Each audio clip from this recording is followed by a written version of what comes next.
Hello दोस्तों, आपका स्वागत है हमारे इस YouTube चैनल पे। आज हम लोग बात करने वाले हैं सांख्यिकी के बारे में, स्टैटिक्स के बारे में। देखिए, इस वीडियो के माध्यम से आप लोग को माध्य, माध्यिका, बहुलक, परिसर और प्रसरण, मानक विचरण, विचरण गुणांक और बहुलक बराबर जो एक सूत्र होता है, सबसे इंपॉर्टेंट सूत्र होता है, वो होता है 3 माध्यिका माइनस 2 माध्य। एक जो सूत्र है, आपको ये लग रहा होगा छोटा, लेकिन बहुत बड़े बड़े एग्जाम में ये क्वेश्चन पूछता है इस सूत्र के आधारित। ठीक है, तो जितना भी लिखा हुआ है सबको क्लियर करेंगे बारी बारी से। ठीक है, और वीडियो के अंत तक आप लोग जुड़े रहिएगा। ठीक है, तो धैर्यता और पेशेंस के साथ बने रहिए और चीजों को समझते चलिए। सबसे पहले क्लियर करेंगे हम लोग माध्य के बारे में। ठीक है, तो माध्य क्या है? देखिए, माध्य बराबर होता है आंकड़ों का योग बटा आंकड़ों की संख्या। जो भी डाटा दिया होगा सबको जोड़ देंगे। योग मीन्स होता है जोड़। ठीक है, सबको जोड़ देंगे और जितना संख्या रहेगा उससे भाग दे देंगे। ठीक है, सिंपली माध्य निकल जाएगा। ठीक है, तो आंकड़ों की संख्या, आंकड़ों का योग कितना है? तो 2 4 6 और 6 12 8 20 हो जाएगा। और आंकड़ों की संख्या कितना है? 1 2 3 4 है, तो 4 से भाग दे देंगे 5। मतलब कि जो हमारा माध्य आ गया, कितना आ गया? 5 आ गया। इस डाटा का जो माध्य है कितना आ गया? 5 आ गया। और भी दूसरा क्वेश्चन लेते हैं, आप लोग बनाइएगा। तो इसको मिटा देते हैं, डाटा दूसरा ले लेते हैं। और ये फार्मूला आप लोग याद रखिएगा। माध्य बराबर होता है आंकड़ों का योग बटा आंकड़ों की संख्या। जैसे 4 है, 3 है, 7 है और 6 है। ठीक है, और 3 ले लेते हैं। ठीक है, चलिए 3 ले लिए। 3 नहीं, हाँ 3 लिए, कोई दिक्कत नहीं है, डाटा कुछ भी हो सकता है। देखिए, माध्य निकालना है इसको, तो यहाँ लिखा हुआ है आंकड़ों का योग बटा आंकड़ों की संख्या।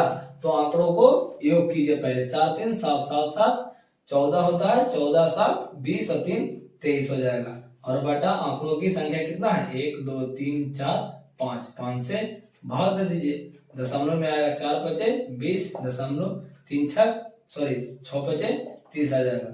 4.6। ठीक है, तो माध्य बराबर कितना आ गया? 4.6 आ गया। ठीक है, सिंपली रूप से आप इतना ही याद रखिएगा, माध्य बराबर आंकड़ों का योग बटा आंकड़ों की संख्या, बस। उसके बाद हम लोग देखेंगे माध्यिका को। किसको देखेंगे? माध्यिका को। इसको थोड़ा सा ध्यान से देखिएगा। ठीक है, इसको थोड़ा सा ध्यान से देखिएगा। तो इसको मिटा लेते हैं। देखिए, डाटा हम ले लेते हैं, दूसरा डाटा कोई और ले लेते हैं।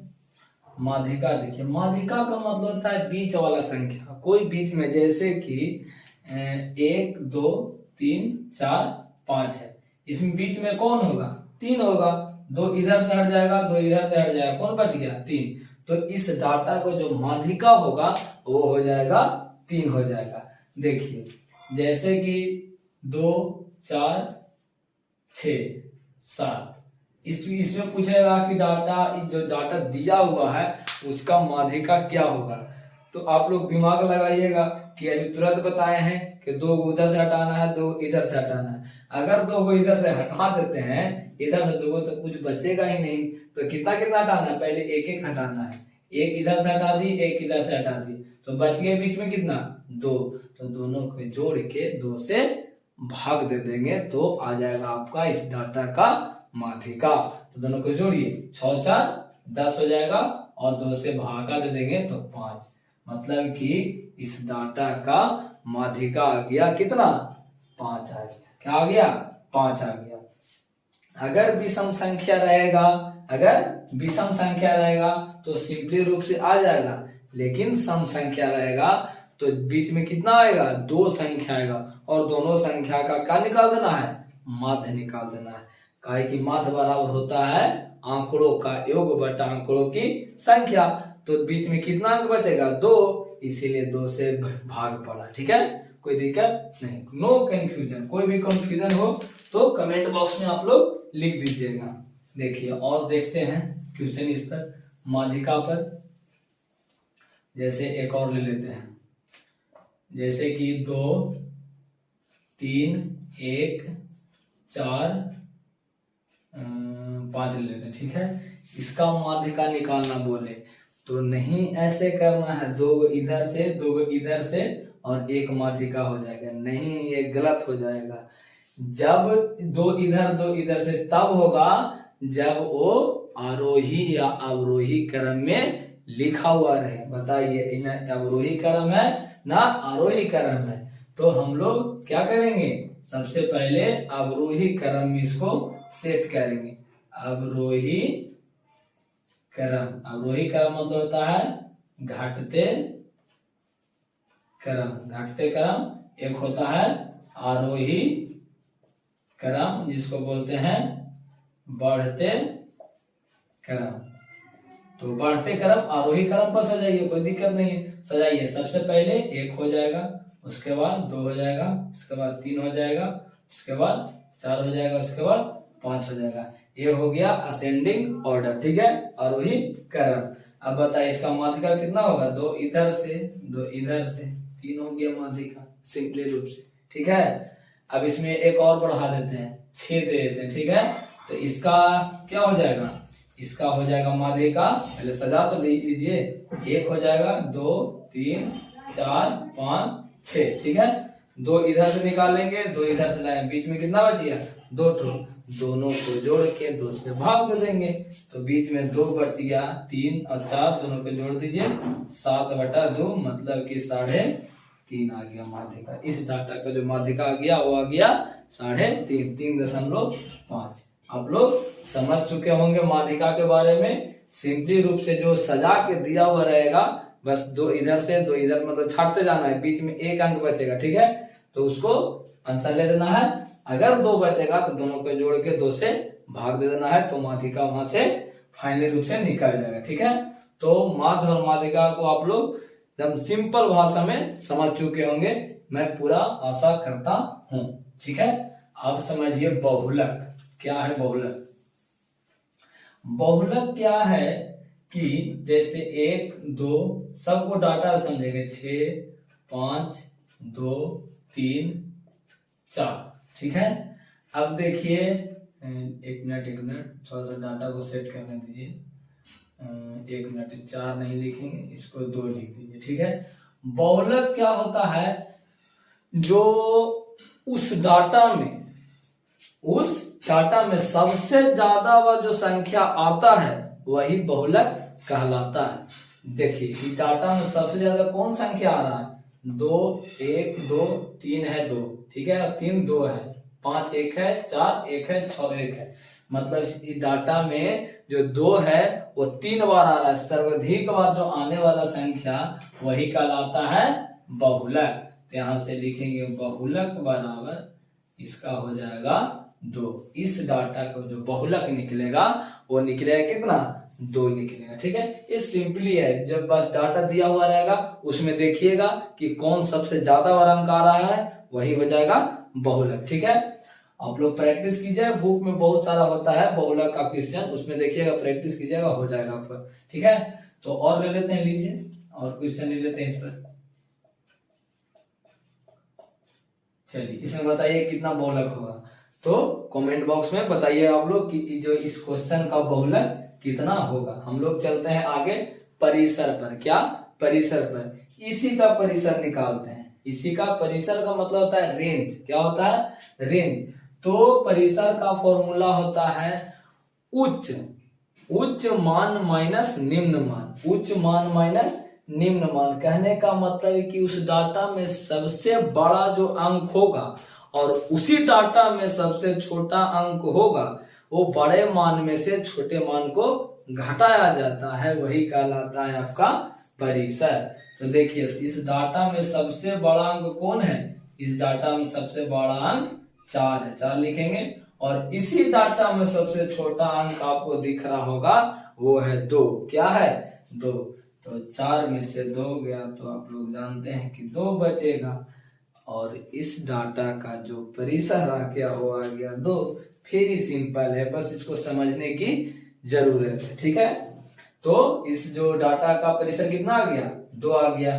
परिसर का आप लोग फॉर्मूला याद रखिएगा कि होता है उच्च मान माइनस निम्न मान, और बहुलक का जो फॉर्मूला होता है, इसका फॉर्मूला नहीं होता है, इसमें जब बस देखना रहता है कि उस डाटा में सबसे ज्यादा बार जो संख्या आ रहा है वही कहलाएगा बहुलक, ठीक है। और माध्यिका का होता है वही जो बीच में आता है, वही कहलाता है माध्यिका। और माध्य बराबर होता है आंकड़ों का योग बटा आंकड़ों की संख्या, सम ऑफ डाटा बटा नंबर ऑफ डाटा, ठीक है।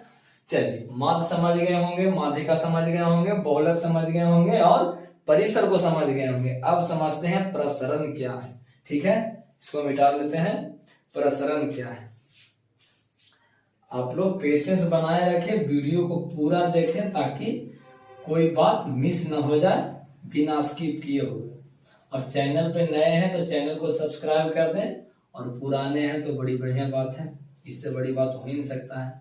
इसके लिए बहुत बहुत आभार आपका जो मेरे चैनल को सब्सक्राइब किए हैं, और इसमें आपका भी फायदा है, आपका भी पढ़ाई को मजबूत बना रहे हैं, ठीक है। तो प्रसरण का जो सूत्र होता है क्या होता है, प्रसरण बराबर होता है, प्रसरण बराबर सूत्र नहीं होता है, एक सेकेंड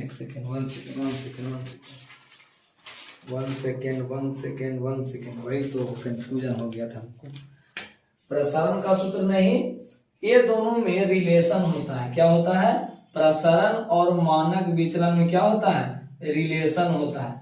मानक विचलन का सूत्र होता है, मानक विचलन बराबर होता है अंडर रूट प्रसरण। क्या होता है, अंडर रूट प्रसरण, और मोड लगाया हुआ रहता है। क्या लगा हुआ रहता है, मोड। मोड का अर्थ होता है कि उसका वैल्यू हमेशा पॉजिटिव आएगा, प्लस में आएगा। कैसे, किसी में आएगा, प्लस में आएगा। तो मानक विचलन का सूत्र होता है मोड अंडर रूट प्रसरण। इसमें दिया हुआ रहेगा किसी डाटा का प्रसरण तो बोलेगा विचलन निकालिए, और दिया हुआ रहेगा अगर विचलन तो बोलेगा प्रसरण निकालिए। तो यहां से हो जाएगा प्रसरण बराबर क्या हो जाएगा, प्रसरण बराबर हो जाएगा, अंडर रूट हटेगा तो क्या चलेगा, स्क्वायर चलेगा, मानक विचलन का हो जाएगा स्क्वायर। क्या हो जाएगा, स्क्वायर। तो इस पर क्वेश्चन देखते हैं। क्वेश्चन इसमें है, एक सेकेंड, यदि जनसंख्या का मानक विचलन 6 है तो प्रसरण ज्ञात करें। मानक विचलन कितना है, अगर 6 है तो बताइए कि मानक विचलन कितना है, 6 बैठा देंगे, यहाँ स्क्वायर कर देंगे, 6 6 36, प्रसरण कितना आ गया, 36 आ गया। अगर दिया हुआ रहे कि प्रसरण 36 है तो मानक विचलन कितना हो जाएगा, तो 36 का वर्गमूल 6, और बाहर निकलेगा प्लस में निकलेगा, मानक विचलन आ जाएगा 6, ठीक है। सिंपली है, बस इस फॉर्मूला को आप लोग ध्यान में रखिएगा और कहीं नोट कर लीजिएगा, ठीक है। तो प्रसरण और मानक विचलन के हम लोग देख चुके हैं, बस इस सूत्र पर है और कुछ नहीं है इसमें, ठीक है। तो नेक्स्ट हम लोग पढ़ने जा रहे हैं विचलन गुणांक। विचलन गुणांक क्या है जो देख लेते हैं हम लोग। विचलन गुणांक का ही फॉर्मूला होता है मानक विचलन बटा माध्य गुने 100। ये हमेशा परसेंटेज में रहेगा, किस चीज में रहेगा, परसेंट के रूप में रहेगा। समझ जाइएगा तो ये मानक गुणांक विचलन गुणांक दिया हुआ है। इसको मिटा लेते हैं सबसे पहले, और शेयर वेयर भी कर दीजिएगा थोड़ा। मानक क्या विचलन गुणांक क्या है, विचलन गुणांक का जो फॉर्मूला होता है वो होता है मानक विचलन बटा माध्य गुने 100। अब यहां से दिया हुआ रहेगा मानक विचलन, दिया हुआ रहेगा माध्य, और पूछेगा विचलन गुणांक। क्या पूछेगा, विचलन गुणांक पूछेगा। तो यहाँ से क्वेश्चन देख लेते हैं। क्वेश्चन इसमें दिया हुआ है कि ये एक बंटन का माध्य 15 है और मानक विचलन 5। बताइए मानक विचलन कितना है, 5 है, और माध्य कितना है, 15 है। तो निकालना है क्या, विचलन गुणांक निकालना। तो 15 मतलब 100/3 हो जाएगा, इतना प्रतिशत। विचलन गुणांक का वैल्यू कितना आ गया, 100/3%। तो हम लोग विचलन गुणांक को भी हम लोग देख चुके हैं। इसमें सिंपली कुछ नहीं, एक फॉर्मूला याद रखना है आपको, और उससे आपको विचलन गुणांक बन जाएगा। सॉरी सबसे इंपॉर्टेंट है हमारा लास्ट, वो है बहुलक बराबर 3 माध्यिका माइनस 2 माध्य। आज तक हम जितना एग्जाम दिए हैं सब एग्जाम में ये क्वेश्चन पूछा गया है। जब शुरू एग्जाम दिए थे एमटीएस का तो उसमें क्वेश्चन दिया था, सूत्र हमको याद नहीं था तो क्वेश्चन बन नहीं पाया था। लेकिन इसको अब भूलेंगे नहीं, इसको हम भूलने वाले है नहीं और आप लोग को भी भूलना नहीं है। देखिए सिंपली कुछ नहीं है, क्वेश्चन में दिया हुआ रहता है माध्यिका और माध्य, पूछेगा बहुलक, बहुलक दिया रहेगा, बहुलक दिया हुआ रहेगा, माध्यिका दिया हुआ रहेगा, माध्य पूछेगा। मतलब कि तीनों में 2 को दिया हुआ रहेगा, तीसरा का रिक्वायरमेंट करेगा। ठीक है, तो देखिए बहुलक अगर दिया हुआ रहे, बहुलक बराबर 2 और माध्यिका बराबर दिया हुआ रहे 12 इसको कर दिया, माध्यिका दिया हुआ रहे कितना 3 दिया हुआ रहे, तो पूछेगा कि माध्य निकालिए। क्या निकालिए? माध्य निकालिए। तो माध्य निकालने के लिए क्या फॉर्मूला लगाएंगे? बहुलक बराबर 3 माध्यिका माइनस 2 माध्य हो जाएगा कि नहीं? तो बहुलक का मान 12 है, 3 माध्यिका का मान कितना है 3 है, माइनस 2 माध्य हो जाएगा। 12 माइनस 3 3 9 घट जाएगा, इधर आके माइनस 2 माध्य हो जाएगा। अब देखिए यहाँ से डाटा कुछ गलत ले लिए, ठीक है ना, इसीलिए ऐसा हो गया। डाटा लेना पड़ेगा हम लोग को, क्या लेना पड़ेगा, इसको थोड़ा सा बड़ा डाटा ले लेते हैं। इसी को 2 सही था, लिए थे शुरू में, सही लिए थे, 2 ही रहने दीजिए। ठीक है, तो 9 में 2 जाएगा कितना बचेगा -7 माइनस 2 माध्य बचेगा, और माइनस से माइनस कट जाएगा, गुना से भाग में जाएगा, माध्य बराबर आ जाएगा 7/2 आ जाएगा, मतलब 3.5 आ जाएगा। कितना आ जाएगा 3.5 आ जाएगा। बस इसमें डाटा लिए अपने से ले लिए, इसीलिए पूरा पूरी नहीं कट पाया, कोई दिक्कत नहीं है। क्वेश्चन में दिया हुआ रहेगा बहुलक माध्यिका माध्य पूछेगा, माध्य दिया हुआ रहेगा, माध्यिका दिया हुआ रहेगा, बहुलक पूछेगा। ठीक है, तीनों में से कोई एक को पूछेगा, 2 दिया हुआ रहेगा। तो हम लोग फाइनली जो स्टैटिक्स का जो बेसिक लेवल था वो हम लोग क्लियर कर लिए। माध्य, माध्यिका, बहुलक, परिसर, प्रसरण और मानक विचरण, विचरण गुणांक, बहुलक और बहुलक का जो सूत्र होता है बहुलक बराबर 3 माध्यिका माइनस 2 माध्य, हम लोग 8 टॉपिक को देख चुके हैं। तो आज के लिए इतना ही। वीडियो को शेयर कर दीजिएगा और लाइक कर दीजिएगा, कमेंट कीजिएगा, कोई प्रकार की दिक्कत है तो आज के लिए इतना ही। जय हिंद।